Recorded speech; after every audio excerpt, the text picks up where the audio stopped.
Assalamualaikum warahmatullahi wabarakatuh. Alhamdulillahi wahda, wassalatu wassalamu ala rasulillah. Sahabat Ferry Channel, rahimakumullah. Teman-temanku seiman, kali ini kita akan membahas tentang kejadian yang pasti kita alami, yang mana kita tahu bahwa tiap-tiap yang bernyawa pasti akan merasakan kematian. Jelasnya, Islam menganjurkan kita untuk banyak mengingat mati guna maksud-maksud positif, supaya orang sadar hidup ini cuma sebentar. Hidup yang singkat ini harus digunakan dengan sebaik-baiknya, melakukan kebajikan sebanyak-banyaknya, menjauhkan rasa malas, menunggu keajaiban yang datang dari langit, berleha-leha, bermain-main. Sementara maut, kalau dia datang, tidak pernah main-main. Pantas kalau seorang penyair bernama Sauki memesankan, tazawad bitaqwa fa innaka la tadri idza hana lailu hal ta'isu ilal fajri kam min sahihin mata min ghairi illatin wa kamin alilin asahina minad dahri.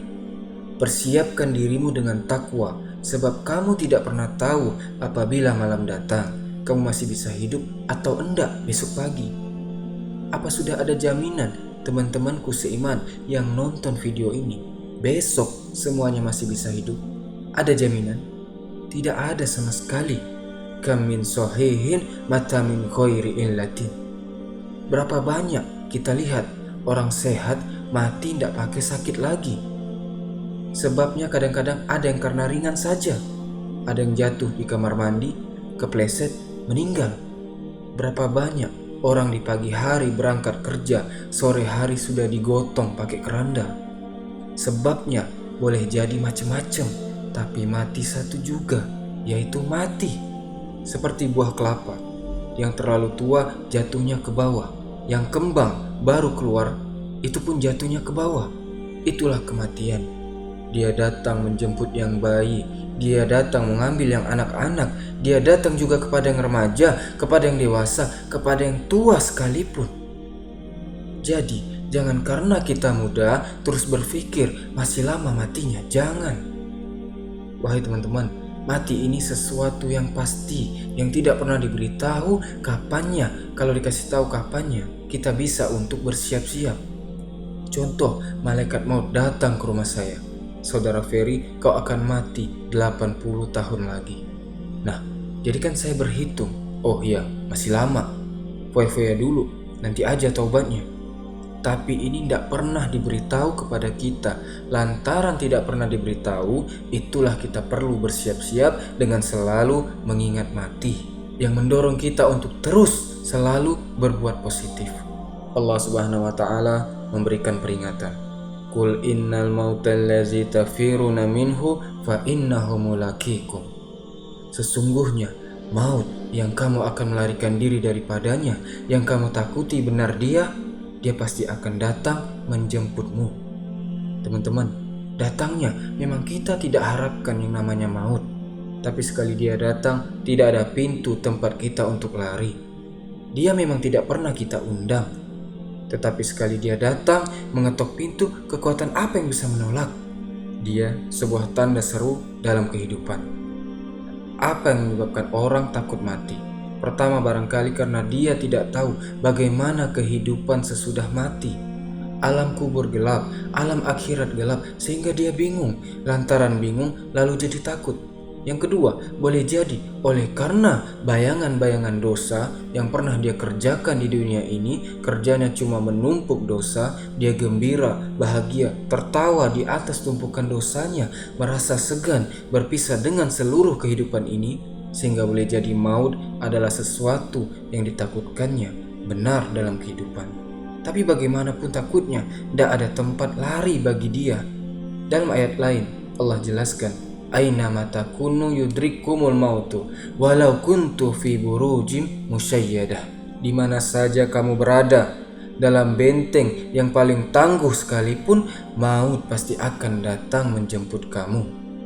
Nah, bagaimana caranya maut datang menjemput kita? Bila datang dia, sang malaikat pencabut nyawa, malaikat Israel namanya, hendak mengambil ruh kita, Dalam suasana seperti itu, di akhir kehidupan dunia, dalam berhadapan dengan sakaratul maut, terbagilah manusia dalam dua bagian besar. Pertama, yang menghadapi sakaratul maut itu dengan husnul khotimah, baik di akhirnya, sehingga pada saat ruh berpisah dengan jasadnya, kelihatan dia seperti senyum, wajahnya cerah. Bahkan sebelum itu boleh jadi dia sempat meninggalkan pesan-pesan yang baik. Ada yang sempat azan, ada yang sempat membaca Al-Quran, bahkan ada yang sempat meninggalkan wasiat-wasiat yang baik. Sebab apa? Malaikat maut datang menjemput mereka juga dengan baik-baik. Dicabut ruhnya perlahan-lahan, walaupun sungguh perlahan-lahan. Pedihnya, sakitnya tetap tiada tara. Imam Bukhari meriwayatkan dari Aisyah radhiyallahu anhuma, Rasulullah sallallahu alaihi wasallam ketika beliau hendak berhadapan dengan sakaratul maut, ia diceritakan beliau mencelupkan tangannya di dalam bejana dari kulit berisi air, lalu mengusapkannya ke wajah beliau seraya berdoa, "Ya Allah, mudahkan saya dalam menghadapi sakarat ini." Beliau juga mengatakan bahwa sakitnya sakaratul maut sama dengan 300 kali bacokan pedang.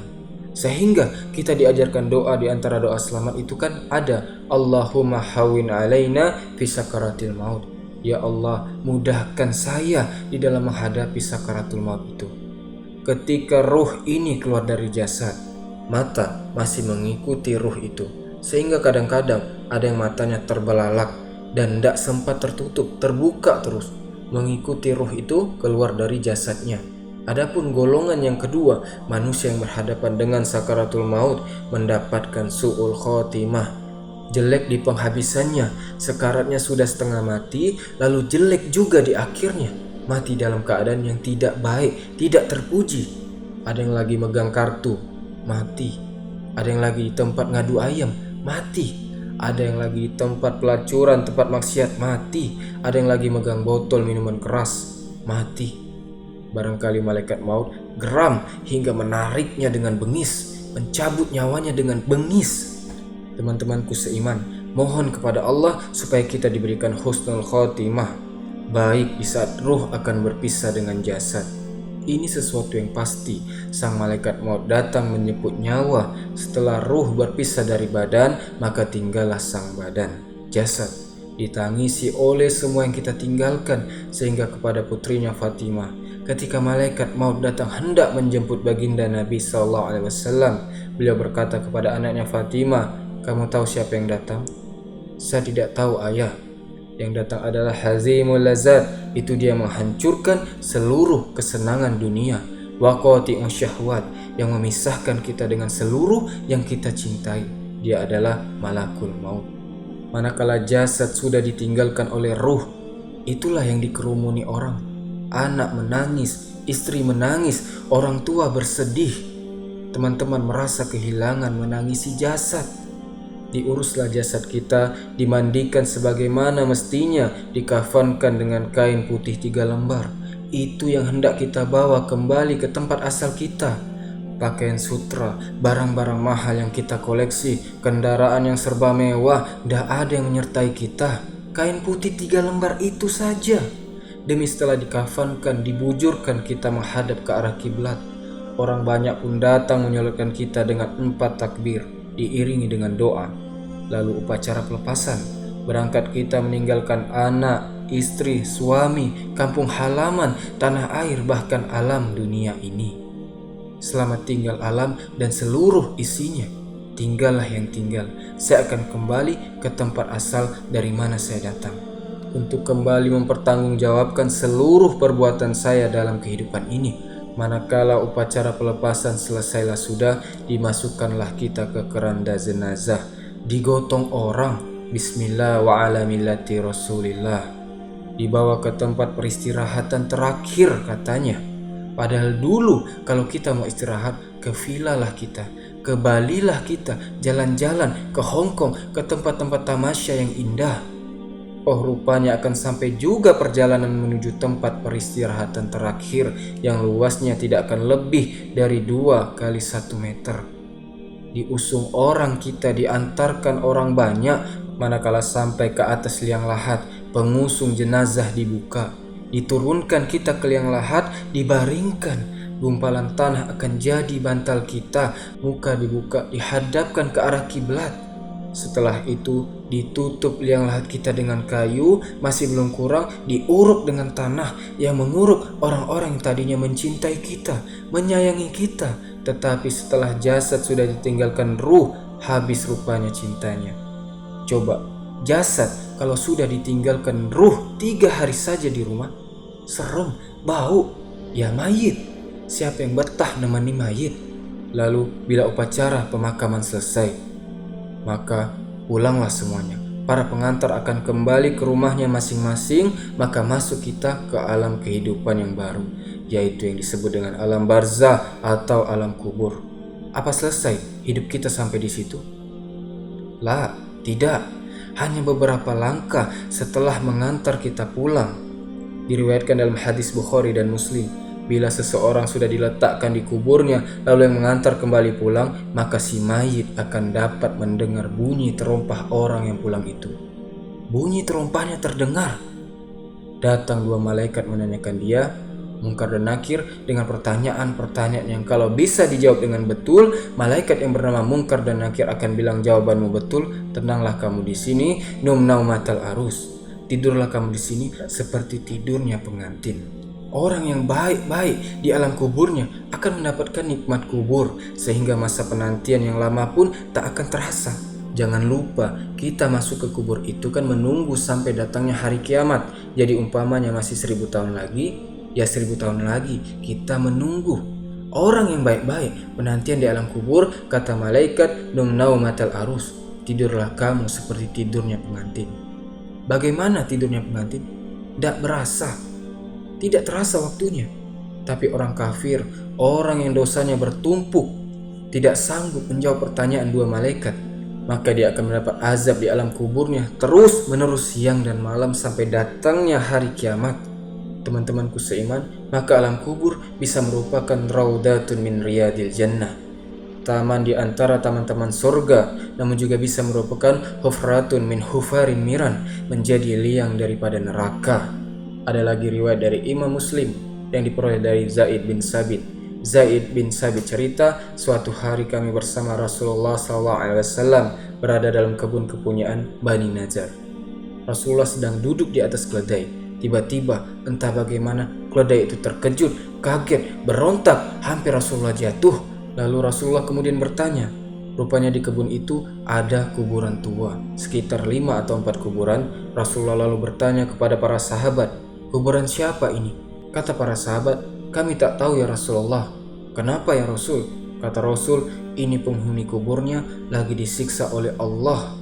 Andai kata boleh saya mohon kepada Allah supaya kalian dengar seperti yang saya dengar.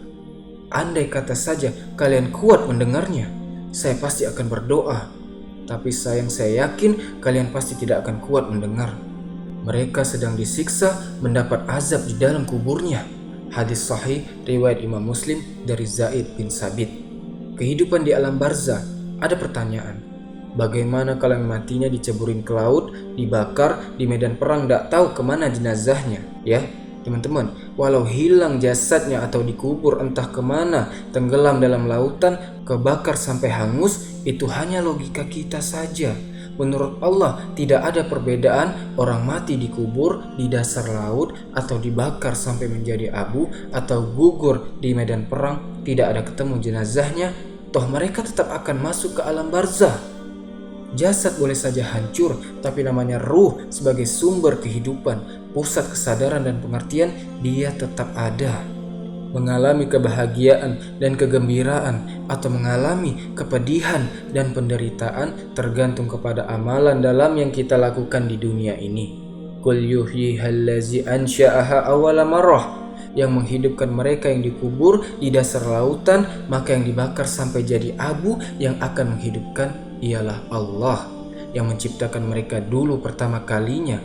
Jadi kalau sudah ada aslinya, ia tentu tidak perlu contoh lagi, akan sangat mudah membuatnya.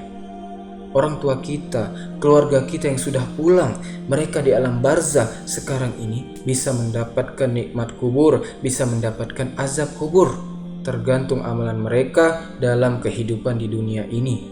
Dalam Musnad Imam Ahmad dan Sahih Abi Hatim malah ada tambahan riwayat.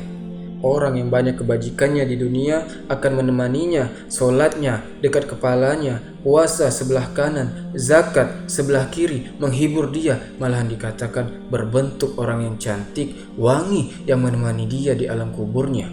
Aneh, dia bertanya, "Man anta? Lam ara fi dunya azmal minka." Siapa kamu? Di dunia ini belum pernah saya melihat orang secantik kamu. Dia jawab, "Ana amaluka saleh." Saya adalah amalmu yang soleh yang kau kerjakan sewaktu di dunia. Saya sekarang diperintahkan untuk menemanimu di sini. Alhamdulillah. Sedangkan amal yang buruk, amal yang jahat akan datang dalam bentuk yang menyeramkan, baunya busuk menemani dia di alam kuburnya sampai hari kiamat. Teman-temanku seiman, lalu bagaimana tempat arwah-arwah, ruh-ruh yang sudah kembali menghadap Allah yang disebut mustaqarrul arwah itu? Macam-macam tingkatannya sesuai dengan amalannya. Sewaktu di dunia, ada ruh-ruh itu yang setelah pisah dengan jasad, artinya mati, ditempatkan di tempat yang disebut a'la iliyin, tempat yang tertinggi. Siapa ini? Ruhnya para nabi dan para rasul. Lalu ada pula ruh-ruh itu yang setelah pisah dengan jasadnya diumpamakan seperti burung-burung hijau yang berterbangan di perkebunan surga. Ruh siapa mereka ini? Ruhnya para syuhada, orang-orang yang mati syahid, gugur membela agama Allah. Kemudian ada pula ruh itu yang tertahan di pintu surga. Tertahan dia di pintu surga. Orang yang mati syahid tapi masih ada kaitan di dunia. Rasulullah pernah ditanya seseorang, "Ya Rasul, kalau saya maju ke medan perang, bela agama dan mati syahid, apa saya masuk surga?" "Ya, masuk surga, kecuali," kata Nabi, "kalau masih mempunyai hutang. Ia akan tertahan di pintu surga sampai hutangnya terbayarkan." Ada juga roh itu yang tertahan di permukaan bumi. Mereka yang dalam hidup selalu menumpuk dosa-dosa yang besar, meninggal sebelum keburu untuk bertaubat. Teman-temanku seiman, inilah yang kita khawatirkan. Sebab jikalau pada saat ruh sudah datang, jikalau saat ruh berpisah dengan jasad, menemukan sakaratul maut, saat itu taubat sudah tidak ada gunanya lagi. Masuk ke alam kubur, mendapatkan azab kubur sampai datangnya hari kiamat. Mungkin ini saja pembahasan kita pada video kali ini teman-teman. Semoga bermanfaat dan menjadi renungan untuk kita bahwa sejatinya setiap hari, setiap detik kita akan semakin dekat dengan kematian. Perbanyak amal soleh untuk bekal kita kembali. Wallahu ta'ala alam. Subhanakallahumma bihamdika asyhadu an la ilaha illa anta astaghfiruka wa atubu ilaik. Assalamualaikum warahmatullahi wabarakatuh.